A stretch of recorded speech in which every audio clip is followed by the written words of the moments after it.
of the world's best known and best loved performers, John Denver earned international acclaim as a songwriter, performer, actor, environmentalist, and humanitarian.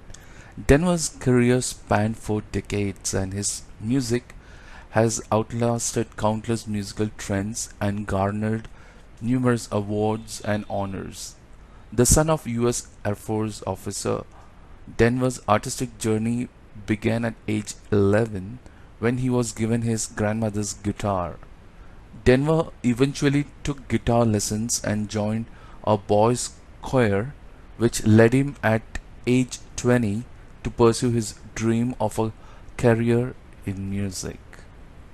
In 1963, he struck out of his own, moving to Los Angeles to be in the heart of the burgeoning music scene. It was during this time that Henry John Deutschendorf Jr. was urged by his friends to change his name if a recording career has to be in his future.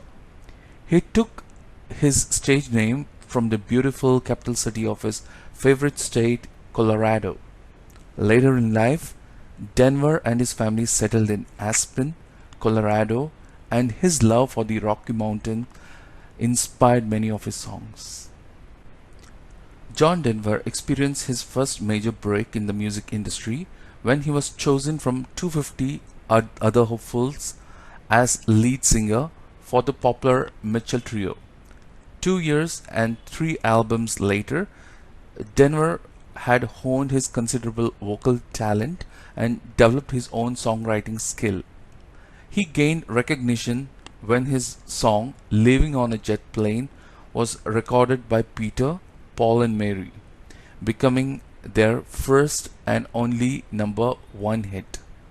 As the Mitchell Trio disbanded, Denver was climbing up the pop charts as a solo act with songs like "Take Me Home", "Country Roads", "Rocky Mountain High", "Sunshine on My Shoulder", Annie's Song, "Back Home Again", "Thank God I'm Country Boy", and "Calypso", solidifying his position as one of the top stars of the 1970s. By his third album in 1970, Denver's social and political leanings were defined more clearly. Denver was one of the first artists to share an environmental message through his music, beginning with the Tom Paxton penned song "Whose Garden Was This?". This was the first in a long line of songs that he recorded about the environment.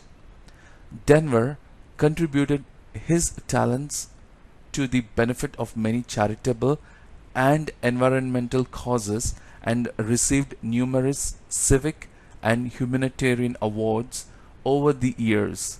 Fans responded to his heartfelt urgings about ecology, peace, and compassion that were consistently delivered in a gentle manner on his records and at live performance. His passion to help create a global community paved the way of ventures into new musical and geographical territories. In 1985, he was invited by the Soviet Union of composers to perform in the USSR, inspiring the internationally acclaimed song "Let Us Begin, What Are We Making Weapons For?". The powerful video for "Let Us Begin" moved viewers around the world. I thought that I might be able to do something to further the cause of East-West understanding. The Russians say that the first swallow of spring won't make the weather for the whole season, but it can mark the turn toward a warmer climate. I tried to be that swallow. The success of his visit led to a concert tour of the USSR in 1986. These were the first performance by the American artist since the Cold War began, an unprecedented cultural exchange between the United States and the Soviet Union. He returned to the USSR in 1987 to do a benefit concert for the victims of Chernobyl. Denver was also the first artist from the West to do a multi-city tour of mainland China in October 1992. He was somewhat astonished to discover how popular and well known his songs were in China. Country Roads, he was told, is the most famous song written in the West. Denver was a true adventurer, exploring all that the world had to offer.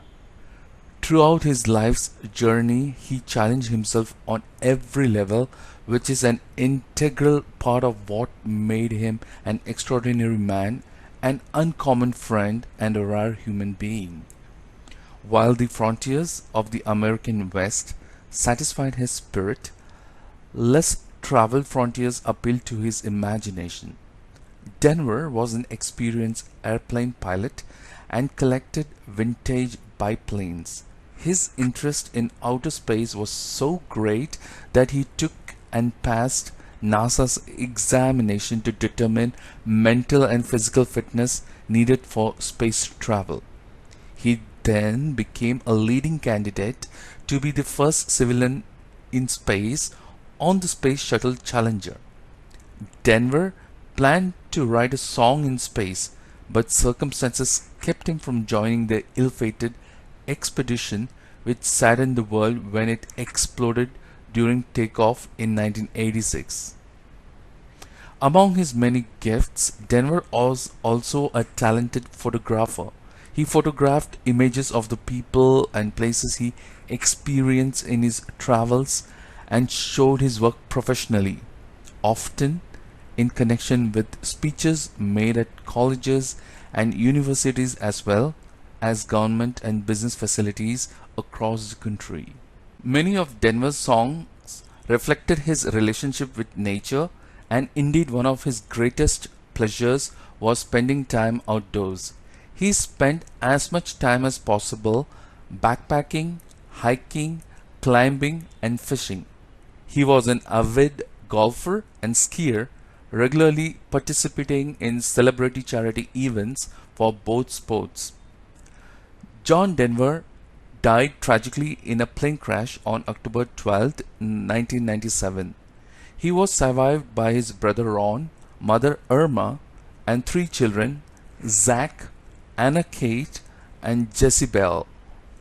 On March 12, 2007, Colorado's Senate passed a resolution to make Denver's trademark 1972 hit, Rocky Mountain High, one of the state's two official state songs, sharing duties with its predecessor, Where the Columbines Grow.